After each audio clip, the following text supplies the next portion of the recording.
Beat til Beat. Vi iværksætter.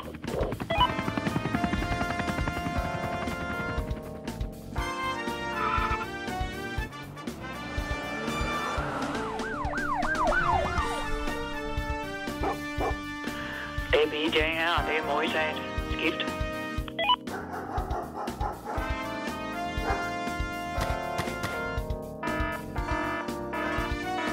EB-SEC. Din sikkerhed. Vores core mission. Og du bliver liggende. Lige præcis.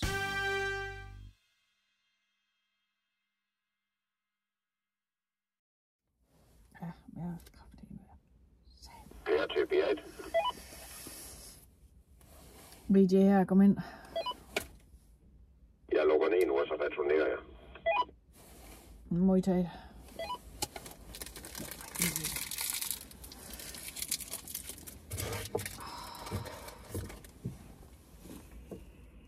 Satan.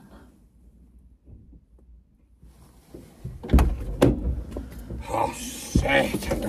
Hvad så? Er du okay? Ja, han krakket satan i med til dig. For helvede. Ja, men... De tog ham, så jeg. Ja, og de kørte sgu med udrykning tilbage igen. Ja, det hørte jeg godt. Det var fandme også på sin plads. De ville gerne hjem og holde fri, du. Hvem var det, der havde vagten?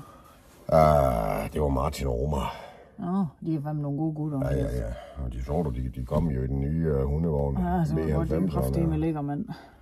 Ja. Hvad sagde de til, han lå så stille?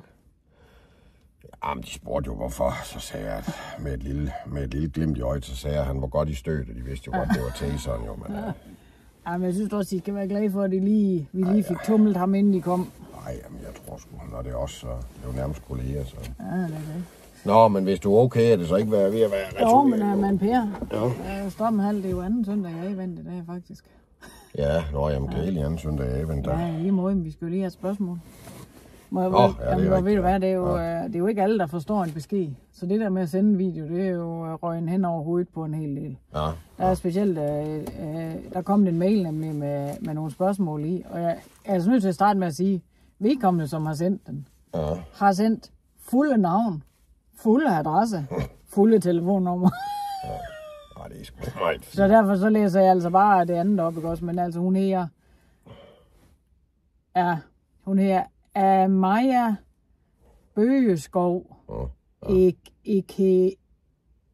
Echeveria, tror jeg, eller Echeveria. Nej, det ligger sgu meget østblokagtigt. Ja, det ved jeg ikke. Maja lytter ikke mere som sådan en med, du ved, med flætninger, som sådan tager til Bali og sådan noget. Som tager tilbage? I tiden? Nej, til Bali. Nå, til Bali? Ja. Nå. Jeg ved det ikke. Nå, men jeg grund til at tage det med, det er, fordi det handler om åben ild, og det synes jeg egentlig, det er meget... Det er meget relevant. Det er meget relevant, ja, lige præcis. Nu læser jeg bare lige op, ikke? Ja. Hvad fanden var det?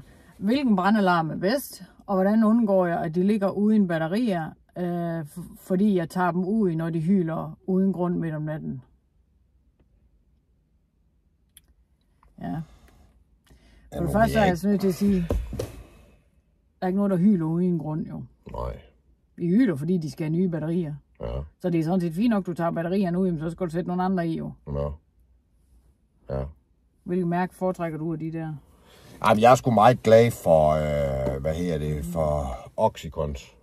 Nej, det er også god. Oxycon Safety, som jo er et meget, meget hergrunden firma fra Massachusetts. Og de er jo også blevet meget, meget fint anmeldt inde på NFPA's National Fire Protection Agency, som også er en Massachusetts-organisation. Ja. Det er jo en serielt forbundet, og den ligger jo i den dyre ende, men den er jo bådsluttet til rigtig strøm. Ja. Men har jo også batteri-backup. Så i virkeligheden, selvom man benytter Oxycons, den der, jeg tror den her MS156P, så vil jeg sige, selvom man benytter sig af den, så er der stadigvæk batteriløsning. Og hvis batteriet er ved at løbe tør, så biberen. Og jeg vil faktisk sige på den måde, folk der som hende, af mig der brokker så meget over en brandalarm, den siger noget, som man siger.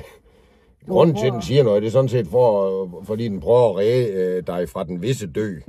Du kan prøve at forestille dig, hvad du selv eller dine børn vil sige, hvis I vil brænde. Det er jo nok lidt højere end at bibe i hvert fald. Der er jo faktisk 62 mennesker om året, der afgår ved den visse dø i dødsbranden i Danmark.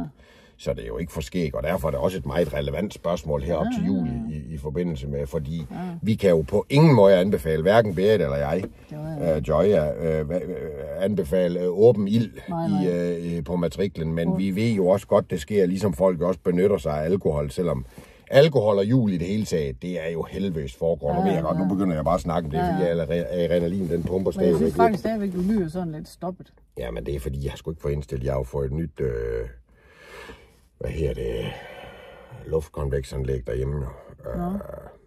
Ja. Jeg har ikke fået indstillet grejen rigtigt, så jeg døjer sgu med lidt snue. Det har jeg gjort længe nu. Nå, men kan man sige, nu har vi givet anbefaling til den bedste brandalarm, og så er det hele taget været meget agtpågivende omkring, at de aggregater, man er i besiddelse af derhjemme, at man opretholder, vedligeholder dem. Og det, at den biber, det er sådan set bare for at sige, jeg skal nok redde dig. Fedt. Var det det? Ja, det tror jeg. Skal du hjem og have lidt gløgg og lidt æbleskiver hjemme i familien? Ja, nej, ingen gløgg med æbleskiver, det kan jeg da godt klare. Du må også være ved at stå op nu, tror jeg. Ja. Det larmer stadigvæk. Ja. Det kunne være fedt, hvis man kunne indstille sig til julemusik i stedet for. Så lige spille sådan en lille fanfare. Julemusik, det er nej, sluk det lort. Helvedes foregår. Sluk det lort. Ja, nå. Ja.